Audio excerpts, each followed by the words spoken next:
दोस्तों आज की वीडियो में हम जानेंगे कि अगहन यानी कि मार्गशीर्ष मास में रविवार का व्रत जो कि इतवार के नाम से जाना जाता है कि इतवार करना है। जैसे आम भाषा में रविवार नहीं बोला जाता है, इतवार ही बोला जाता है।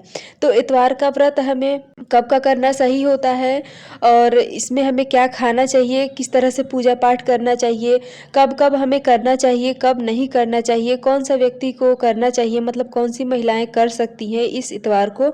तो चलिए दोस्तों वीडियो को शुरू करते हैं और जान लेते हैं सारी जानकारी को। तो देखिए दोस्तों, अगहन का जो इतवार व्रत होता है वो ज़्यादातर महिलाएं जो महिलाएं छठ का व्रत करती हैं वो महिलाएं इतवार का व्रत भी करती हैं। अब इसमें कोई नियम नहीं होता है कि हमें 5 करना है, 7 करना है। जिस तरह से हम छठ पूजा का व्रत करते हैं उसी तरह से ये व्रत भी होता है। जैसे कि हम हर साल छठ व्रत करते हैं उसी तरह से इतवार का व्रत भी हमें करना चाहिए। दोस्तों ये इतवार का व्रत जो है ये संतान के लिए किया जाता है। जैसे छठ पूजा हम संतान के लिए करते हैं उसी तरह से ये रविवार यानी कि इतवार का व्रत भी संतान के लिए किया जाता है। अब दोस्तों ये 2 बार किया जाता है साल में, एक बार जो है अगहन के महीने में और एक बार जो है बैसाख के महीने में। तो अगहन के महीने में जो हम करते हैं इतवार उसमें हम उठाते हैं और बैसाख के महीने में जो हम करते हैं उसमें बैठाते हैं। तो बैठाने के लिए हमें पंडित जी की आवश्यकता होती है और उसमें आप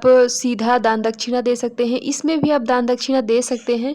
और बैसाख के महीने में बैठाया जाता है तो इसमें हमें जो है कोई गिनती से नहीं करना होता है रविवार का यानी कि इतवार का व्रत। इसमें क्या खाया जाता है तो देखिए दोस्तों, इसमें आप फल फलाहार का कोई नियम नहीं होता है। इसमें आप दोपहर के समय पूजा करके, जैसे कि सूर्य भगवान को जल देके, आप सुबह के समय मतलब करने का कोई नियम नहीं होता है। दोपहर 11 बजे, 11:30 बजे या फिर 12 बजे के आसपास जो है स्नान वगैरह करके और सूर्य भगवान को अर्घ देते हैं। अर्घ देने के बाद आप अग्नि को प्रज्वलित करते हैं। अग्नि को प्रज्वलित करने के बाद दूध, चिवड़ा और मीठा खाया जाता है। तो इसमें हम सबसे पहले जहाँ पे मतलब खाना होता है, जहाँ पे पूजा करना है होता है, वहाँ पे अच्छे से पानी से साफ़ कर देते हैं। अगर फर्श है तो आप वहाँ पे पोछा लगाएं या फिर अगर मिट्टी का है तो आप वहाँ पानी से लीप के और उसके बाद वहीं पे आसन लगा के अग्नि जीवित करके, अग्नि को प्रज्वलित करके और सबसे पहले हम जो है दूध, चिवड़ा और मीठा जो होता है वो अग्नि को चढ़ाते हैं, अग्निदेव को समर्पित करते हैं। उसके बाद उसमें से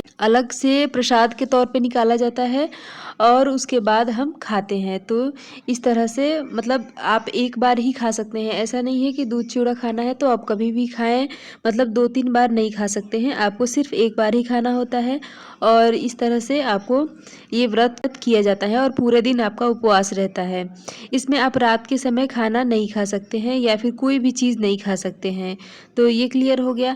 अब ये जो है किस तरह से किया जाता है तो देखिए दोस्तों, अगहन महीने के जो शुक्ल पक्ष होता है उसी में ये किया जाता है। कृष्ण पक्ष का रविवार यानी कि इतवार नहीं किया जाता है। और अगहन महीने में शुक्ल पक्ष तो देखा ही जाता है, साथ में ये भी देखा जाता है कि उस दिन लग्न है या नहीं, यानी कि शादी विवाह का मुहूर्त है या फिर नहीं। अगर मान लीजिए कि अगहन महीने में ही शुक्ल पक्ष में ही रविवार यानी इतवार पड़ता है और उस दिन लगन नहीं होता है, शादी विवाह का दिन नहीं होता है, तो उस दिन ये नहीं किया जाता है। तो इस अगहन के महीने में 2 रविवार हमें मिल रहा है शुक्ल पक्ष में। एक जो है 8 दिसंबर 2024 को और दूसरा जो है वो 15 दिसंबर 2024 को। तो आप दोनों में से कोई एक कर सकते हैं। और अगर 8 दिसंबर का अगर कोई महिलाएं किसी कारणवश नहीं कर सकती हैं या फिर अगर ये अच्छा नहीं है तो इस सिचुएशन में आप जो है 15 दिसंबर वाला इतवार कर सकते हैं। अब जो बैसाख के महीने में किया जाता है उसमें विशेष रूप से पंडित जी आते हैं और वही पूजा पाठ कराते हैं, तो हमारा पूजा पूर्ण माना जाता है। और बैसाख के महीने में जो है दूध चिवड़ा नहीं खाया जाता है, उसमें रोटी और हलवा खाया जाता है। आप दान वगैरह भी दे सकते हैं और उसका नियम विधि क्या होता है वो आने वाले समय में मैं ज़रूर इसमें आपको जानकारी दूंगी। अगर सही की बात करें कि कौन सा रविवार सही है तो दोनों में से कोई सा भी आप कर सकते हैं, दोनों सही है। लेकिन अगर घर वाले या फिर आसपास के लोग जो कहते हैं कि 8 दिसंबर वाला सही नहीं है तो आप 15 दिसंबर वाला भी कर सकते हैं। तो यही नियम विधि होता है अगहन यानी कि मार्गशीर्ष महीने में इतवार व्रत करने का। तो इसमें कोई मतलब ये नहीं होता है कि 5 करना है, 7 करना है, 2 करना है। जिस तरह से हम छठ पूजा का व्रत करते हैं उस तरह से ही इतवार का व्रत भी किया जाता है। तो ये क्लियर हो गया।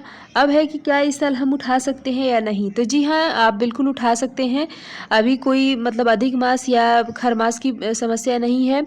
लेकिन आप जो है 15 दिसंबर के बाद अगर कोई व्रत ना उठाएं तो ज़्यादा सही है, क्योंकि 15 दिसंबर के बाद जो है वो खरमास लगने जा रहा है, जो कि अगले साल यानी कि 14 जनवरी 2025 में खरमास जो है ये समाप्त हो जाएगा। तो उसके बाद आप कोई नया व्रत उठाएं तो ज़्यादा सही होगा। तो दोस्तों ये था अगहन महीने के रविवार यानी कि इतवार व्रत करने का नियम। आशा करती हूँ दोस्तों कि ये जानकारी आपको अच्छी लगी होगी। वीडियो पसंद आए तो लाइक ज़रूर करें और मिलती हूँ इसी तरह से एक और नए वीडियो के साथ। तब तक के लिए बाय।